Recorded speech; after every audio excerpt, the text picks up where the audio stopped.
he's going to spiritual having those three guys back out there. What did that mean to the whole group? Huge boost. We weren't sure till 35 on the clock that they were going to play. So, yeah, and it's just we're a different team, right? And having another ball handler out there, I know DG's obviously he's playing through some stuff, but just that our ability to get the ball over half court. Game 2 we lost in Cleveland because we really struggle with their pressure. So great to have him back. Great to have another ball handler. And I thought Evan was great. Gave us boost, obviously, on the boards. So, yeah. And then more about Mobley, too. I mean, he looks like the defensive player of the year. Yeah. Out there playing on a sprained ankle that way. I mean, were you almost surprised just how well he moved and the way he was able to play that? I guess you just get adrenaline going. And listen, those guys, we're down 2-0. I mean, it was kind of now or never. You're banged up and you're hurting. You got, swollen ankle, and it was. They had to test it today, and they showed a lot of fortitude. We got 1 day recovery here, so it's gonna be a quick turnaround. So just hope they can turn it around and be ready to go. You kind of mentioned it with the second ball handler, but Donovan in the fourth quarter just looked much fresher, much better. How did you think that benefited him? Yeah, it helps so much. He's not bringing it up every time. I mean, it's this is the new NBA, like picking up full court the whole game. It's impressive what they do, but it gives Don a big break. And I thought he was masterful. I don't use that word hardly ever.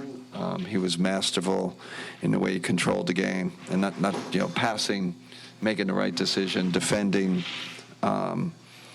Probably for me, best performance of the year. I don't know what the numbers look like, but he really played with a great kind of mindset, great head on his shoulders, super high IQ.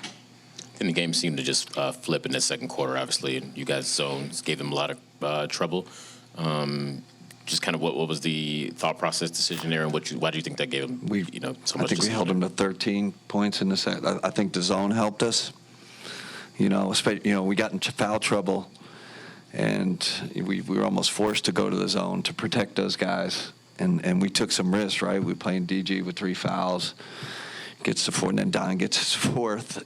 We were, but it turned out, ironically, the zone kind of definitely helped us. Kenny, what did you think Max brought to the game tonight? He's becoming our forceful leader. It's funny, I haven't seen him so aggressive leadership-wise. I haven't seen him at this level. I mean, I don't have 5 years with him, but he's really kind of taken a hold of huddles, film sessions. He was spirit's phenomenal, and he's on guys like you miss an assignment. He's kind of our enforcer. Right now. And then as far as the zone goes, we obviously saw you guys play zone a lot during the year, but it didn't necessarily always look like that specific zone you played tonight. Yeah. How come you decided to go with that one versus the more common one we've seen? Yeah, just because of their 5-out spacing.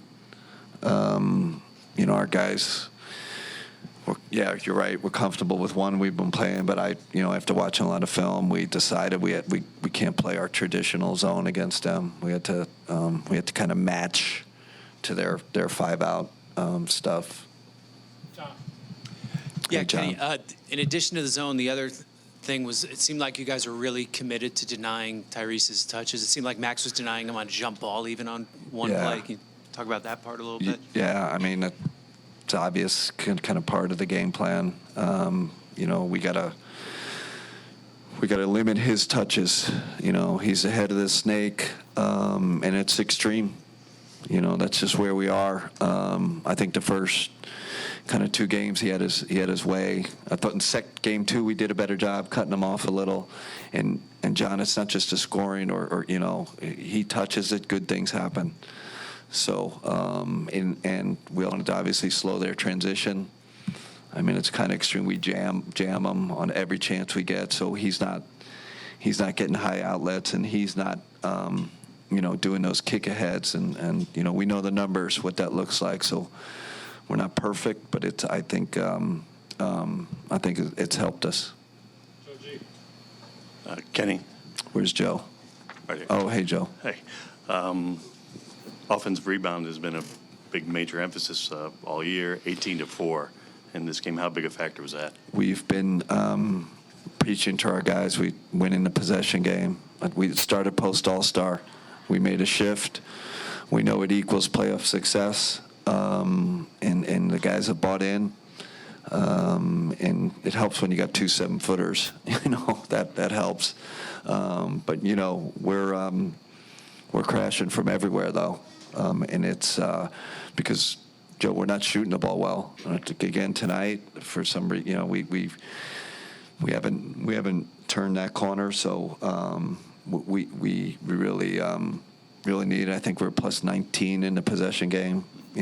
So it's rebounds, causing turnovers, and trying to take care of the ball. It's huge.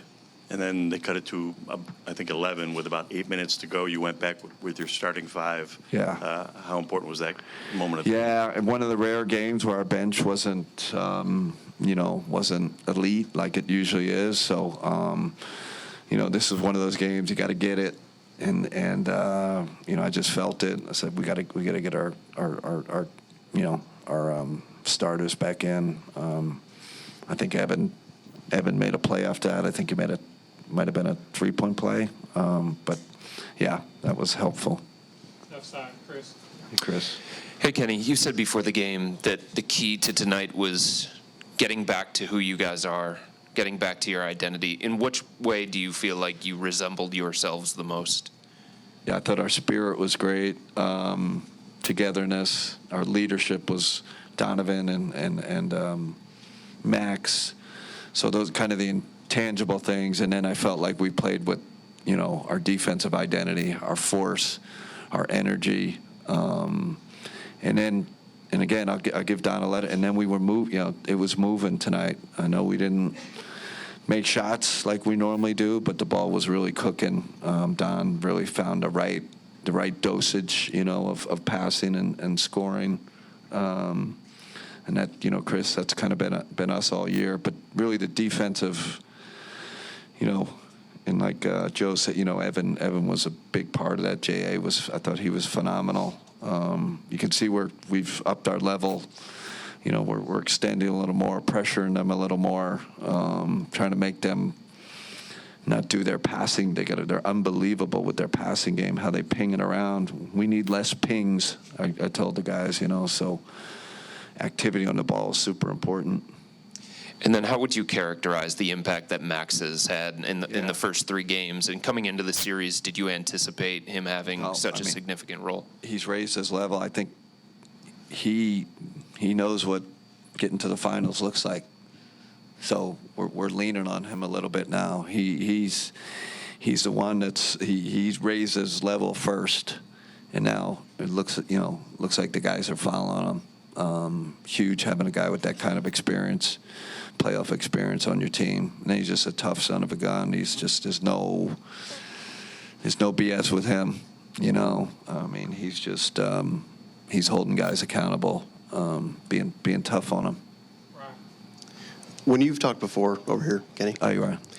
When you've talked before about Donovan understanding moments, do you see that type of a shift throughout the entire lineup in terms of guys understanding how to best complement that in those moments?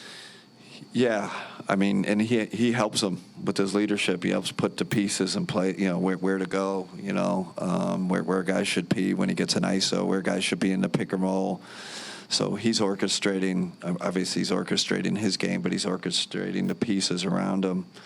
And I thought tonight he was, probably the best I've seen him all year. Just, especially with the pressure they were putting on him.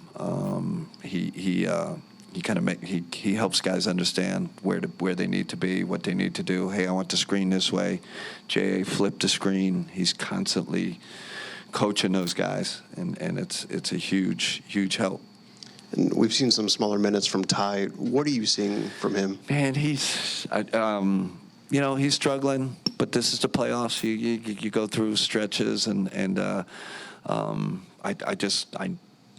love Ty. I know what he can bring. We need him. We need him in this series, especially with DG hobbled. So we're just going to keep encouraging him to be aggressive. He'll get it back because he's got extreme toughness, mental toughness. He's not going to he's going to go down swinging if he's going down. So that's we're going to keep rolling with him. Last one, Nate. Hey, Kenny, I know you've talked about Donovan a couple times, but Yeah. specifically when they cut it to 11, Yeah. and you come out of the timeout and he has the turnaround jumper, the three, and then the assist to Max on the three. Did you sense him just being determined to finish this one? Because really that first one was a very selfish shot, but he needed to be selfish. You know what I'm saying? Like, you're like, man, because I think he had some other options, and he's like, he just felt like I need to score this one. I need to score this one, even if it's not the perfect shot. And that's kind of the feel of the moment thing. I'm kind of joking with the bad shot, and then the next play he makes kind of the right play, and that was it's a great call, Nate. That's really kind of where, man, we're teetering. They're coming back, and he kind of took it over right there. Two great plays. And then what did you think of Darius's night? It seemed like a little bit of an adventure with the early fouls, and then did he aggravate his toe injury? Yeah, What did you think of him overall? he's just, I don't know. He's just playing through a lot of pain, quite honestly. To get him to play this game, let's just say there's a lot that goes into it, and he's kind of taken one for the team here, and. Like I do think the 2-0 situation, I think he had to push through a lot tonight. So hopefully he recovers. Even if we get 15, 20 minutes from him, we need it. We need another ball handler. He can create separation. He can create advantages, even if it's not going to be perfect with the way his health is right now. All right. Thanks, everybody.